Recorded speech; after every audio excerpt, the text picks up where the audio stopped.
안녕하십니까. 소리나 이야기입니다.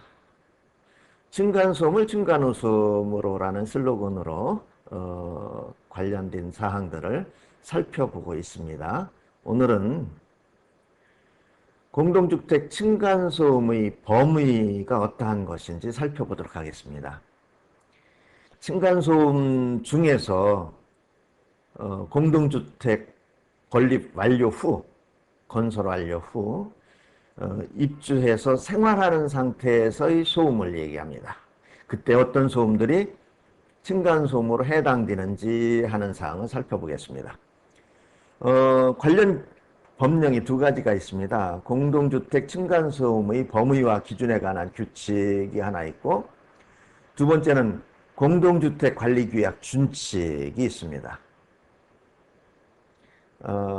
설명드린 세 번째는 이러한 규칙과 준칙에서 이야기하고 있는 층간소음의 범위에 대해서 비교를 해보도록 하겠습니다.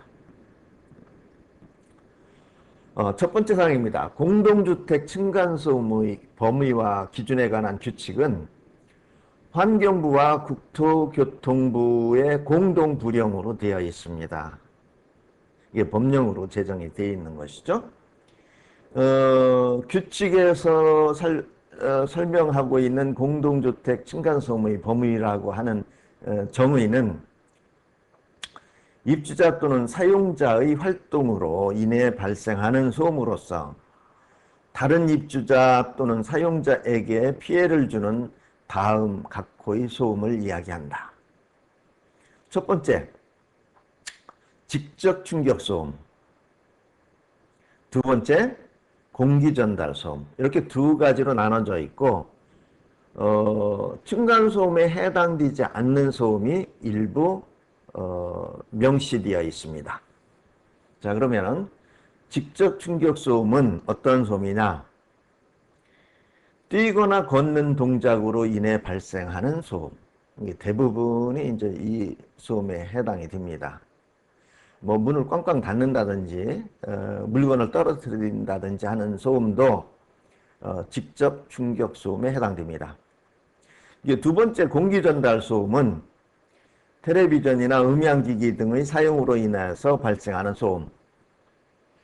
주로 이제 부딪혀서 나오는 소음이 아니라 어떤 스피커를 통해서 또는 사람의 목소리를 통해서 또는 악기 연주를 통해서 공기를 진동시키는 것입니다. 세 번째는 본 규칙에서 정한 소음에 속하지 않는 나머지 소음들이 있습니다. 즉 공동주택의 층간소음으로 해석하지 않는 소음들 또는 명시적으로 제외한 소음들입니다. 아예 이 소음은 층간소음이 아니다라고 한 소음들이 욕실, 화장실, 다용도실 등에서 발생하는 급수, 배수 소음, 즉 물사용 소음입니다. 주방에서 사용하는 급수, 배수 소음도 이에 해당할 수 있습니다. 이 규칙에서 명시하지는 않았지만은, 제시하지는 않았지만은 해석상 소음에 해당되지 않는 소음, 층간소음에 해당되지 않는 소음, 이런 것들이 있습니다. 애완동물 소음, 에어컨 실외기 소음, 위부에서 유입되는 소음이 있습니다. 아마 이러한 소음들은 어떤 해석에 따라서 층간소음에 해당할 수도 있습니다. 그러나 현재 상태에서는 대체적으로 층간소음이 아니다라고 해석을 하는 경향을 보이고 있는 소음들입니다. 위부 유입 소음들이 어떤 것이 있는지 살펴보겠습니다. 교통소음, 이게 도로교통소음, 자동차 소음, 항공기 소음, 기차 소음, 이런 것들이 도로교통소음에 해당되겠습니다.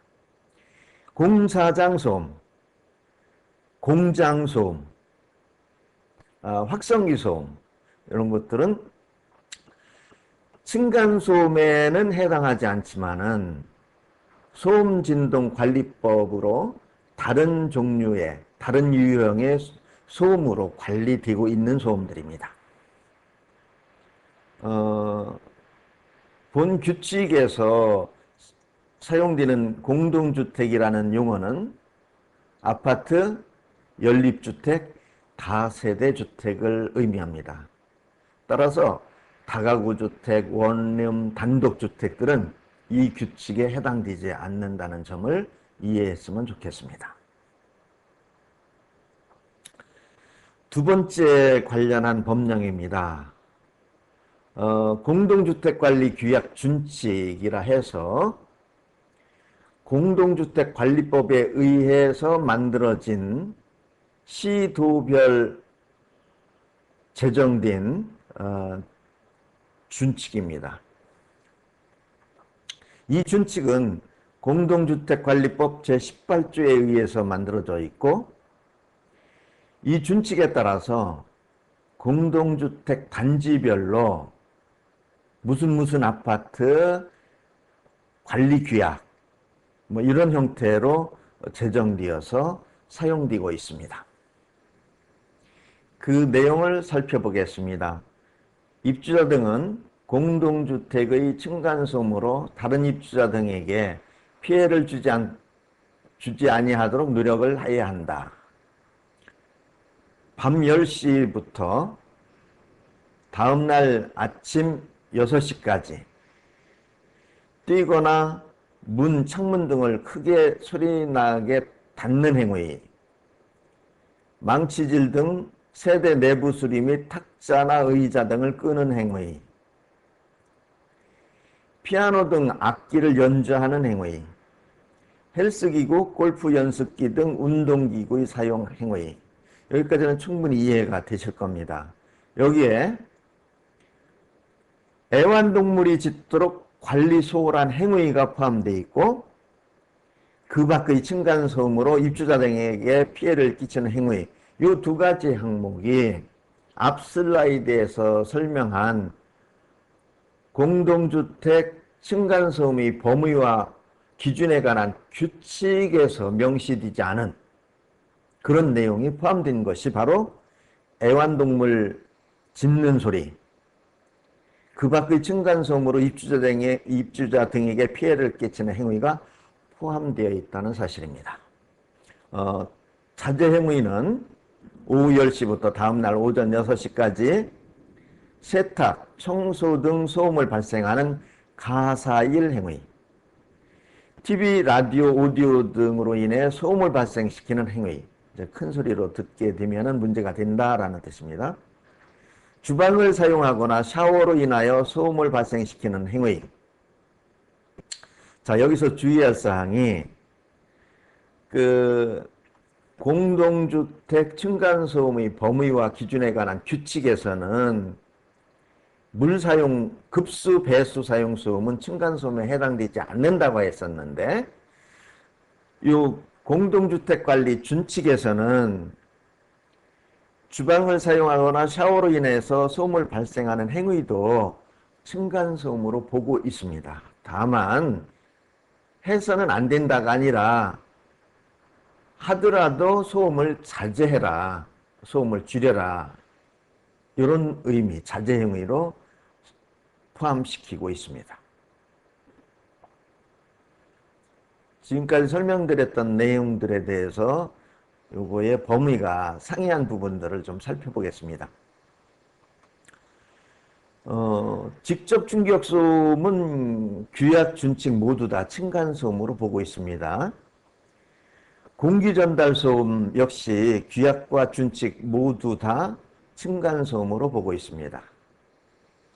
그러나 급수, 배수 소음, 애완동물 소음은 규약에서는 층간소음으로 보지 않거나 보지 않는 것으로 해석될 수가 있습니다.